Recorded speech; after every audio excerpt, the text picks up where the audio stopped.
Welcome to Sardar TV. Sardar TV ప్రేక్షకులకు నమస్కారం.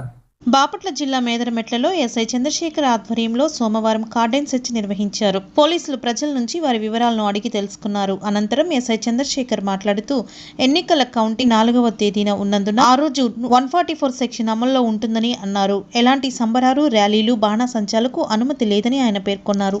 ఈ నెల 13వ తేదీ ఎలక్షన్లు అయిపోయింది.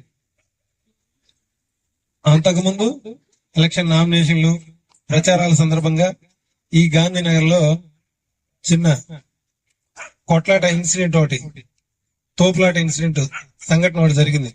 దాన్ని దృష్టిలో పెట్టుకుని మళ్ళీ ఎవరైనా అలాంటి చర్యలకు పాల్పడితే మాత్రం వారందరి మీద కఠినంగా చర్య తీసుకుంటామని చెప్పి ఈ సందర్భంగా తెలియజేస్తున్నా. మనకి ఎలక్షన్ కోడ్ 6వ తేదీ దాకా ఉంది. 4వ తేదీ రిజల్ట్, 5వ తేదీ 6వ తేదీ నుంచి ఎలక్షన్ కోడ్ కంప్లీట్ అయిపోద్ది.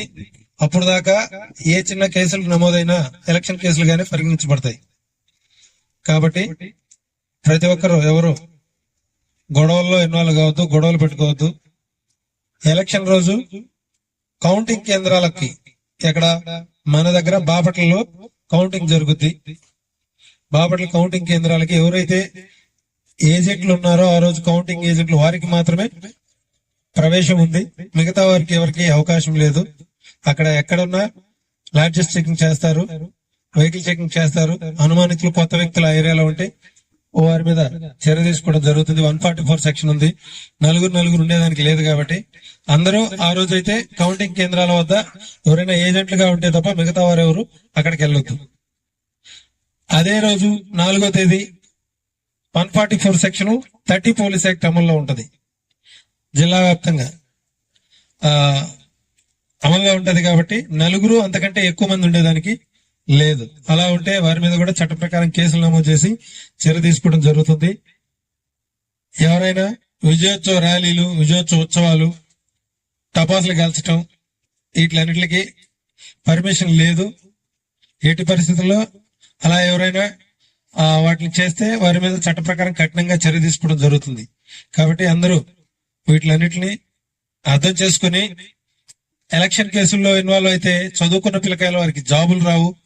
అదే చదువుకుని జాబ్ చేస్తుంటే ఎవరైనా వారు విదేశాలకు వెళ్ళాలన్నా ఈ విధంగా కేసులు ఇన్వాల్వ్ అయితే పాస్పోర్ట్లు రావు.